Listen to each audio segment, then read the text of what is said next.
shocked.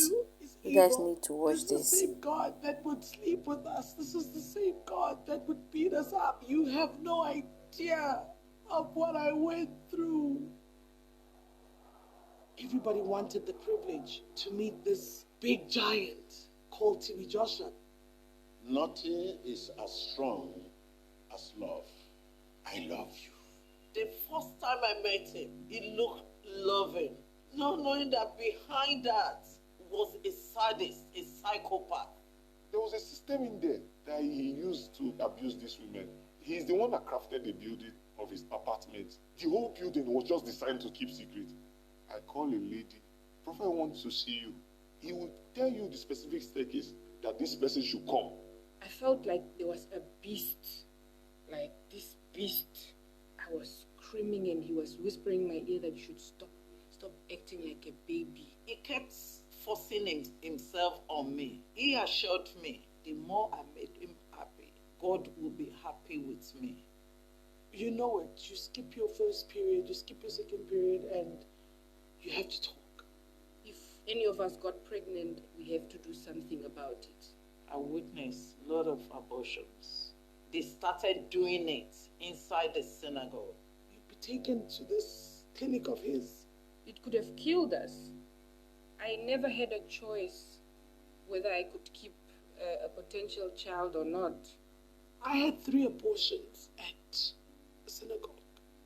I wanted to be connected to God. That's why I stayed there. That's why I keep trying my very best.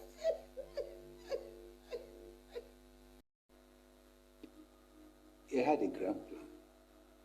Not all disciples knew what was happening. It was a secret.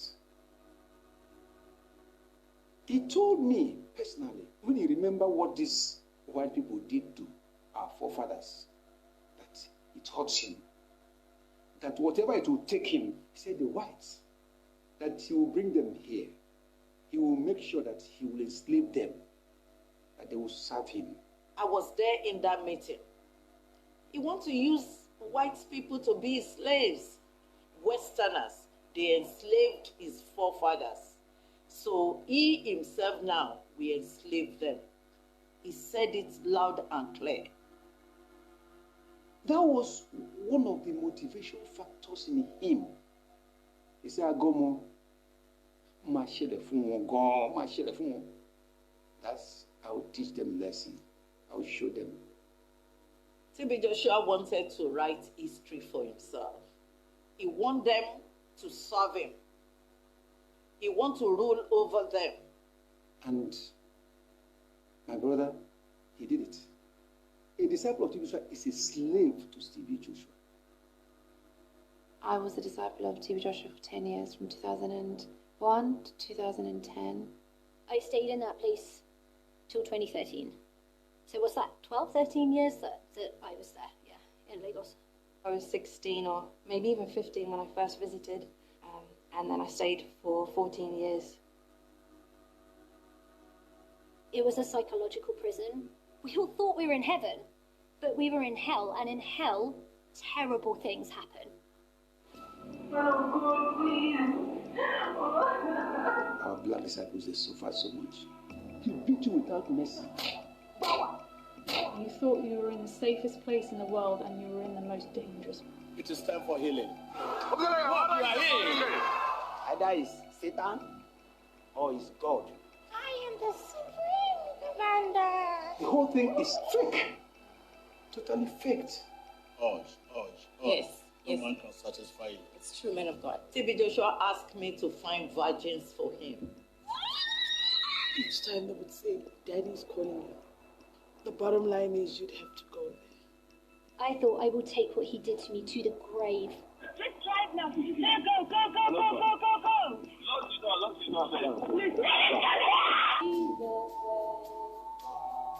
The whites, they didn't come to become disciples.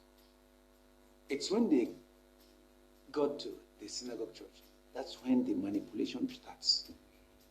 We count ourselves so lucky to have found this little place of miracles, of wonder, in the middle of nowhere, some intelligent disciples are being sent to stalk on the whites.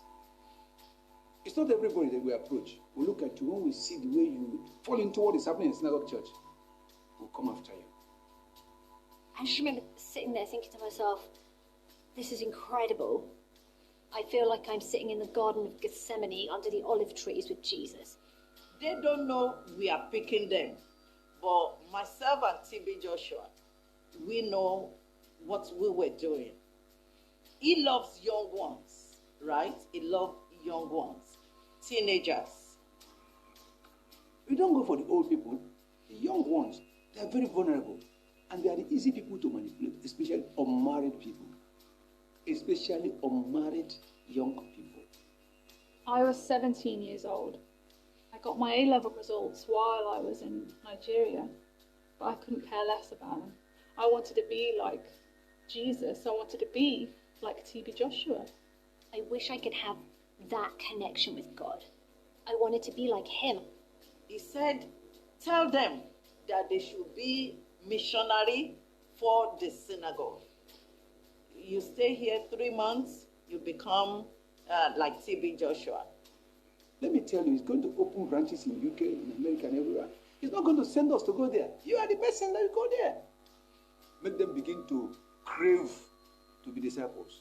Begin to surrender their lives to Joshua. When Rachel came, Rachel was behaving like a boy, walking like a boy. He said, that girl, why don't you ask her to stay here? She was happy. Ursula recruited me. My bags were pulled out of the truck. My friend was put on the plane. My parents collected her at Heathrow. She was basically crying like, Ray's not coming back. She's like stayed there. A Nigerian sister came to me and said, TB Joshua wants to meet you. There's an urgency there. No, you have to come now. You have to come now. And when I entered, the Nigerian sister kind of pushed me to kneel down. And immediately TB Joshua said, God's told me you're going to stay. You're meant to be here. You're going to stay with me forever. Oh, they are well treated here, like kings and princes. Feeding is free. Accommodation is free. We were living on site in the church. When you live at the compound, you don't leave the compound. There's armed men at the gate with guns. There's a wall, there's barbed fencing. The windows are blacked out. The stairs were concrete, the walls were concrete. It felt like a labyrinth. You're told never to leave. You could get killed, you could get attacked. The outside of the compound is terrifying. The disciples were a group of about 100 at a time from Nigeria, from the UK, from America, and usually quite young people. When I had this opportunity, I was like, this is what I've been looking for. This is a prophet who has been called by God. God speaks to him directly. He'll be able to guide me in how I can live my life. There was a male dormitory and a female dormitory. There was a culture of like nakedness in the room. It was good to be body positive and not have my clothes on. Just being completely naked in the female dorm room, my mind instantly went to Adam and Eve. I immediately thought, yeah, there's nothing wrong with that. I got taken by 2 women and they stripped me naked. And they pushed me in a shower and turned the water on. And I remember saying something along the lines of, I can do it. And they were like, no, we're your sisters now. We're here to do this for you. I didn't really know anyone's last name, really their age. I was Sister Kara. I was Sister Annika. That was immediately encouraged to see each other as family. You can be tempted by your friends, father, mother, sisters, the kind of friend you are having, they are the one leading you to do evil. We try to persuade them to willingly separate from their people, to willingly stop that constant communication with their homes. You couldn't contact anyone outside. I didn't have my own cell phone. We didn't have really access to our own personal email. We didn't have our passports. They held them for us. Say my past is over. Your past is over now. Every relationship you have in this world, you have to cut them off. You make sure you do that. You have no other family. Your family is TB Joshua. Jesus used to say to his disciples, leave your father and mother and join me. That's what we had all done. We had left our families. I suggest to any mums and dads out there who've got kids like mine, bring them to the Synagogue Church of All Nations and let the Lord move in them. When I first arrived, it was only a couple of days that I started hearing disciples calling him Daddy. We all called him Daddy. Everybody called him Daddy. He tried to look after us, and we would all call him Daddy. I thought it was a bit odd, but I brushed it aside. I dismissed it. I can't really look back and say that my childhood was really happy. And he seemed to be really caring towards me and different, like a really warm and friendly guy. He had this office which had a cupboard in it, but it had a whole bunch of imported sweets, and he kind of used these as little treats for people, almost like we were kids. He'd always sit on a swivel chair, and sometimes he'd push off the wall and go wee, and everyone would go, oh, so silly. We'd revel in that. Oh, silly Daddy. It's like you're in this kind of perpetual childhood state, because he also treats you like a child, and he calls you a child. There was this kind of regression that took place. Just giggle like a kid and stuff. It was so strange. I want to be just like Prophet Joshua. Oh, you say you want to be just like Prophet Joshua. Glory be to Jesus. Hallelujah. I was 17, but I felt like a 12-year-old, like I was very young in terms of understanding of the world. I remember just feeling like I feel at home. I felt these kind of warm sensations. It's just manipulation, just trying to manipulate them. That's exactly the way Joshua does. Brainwash them with good words, with love.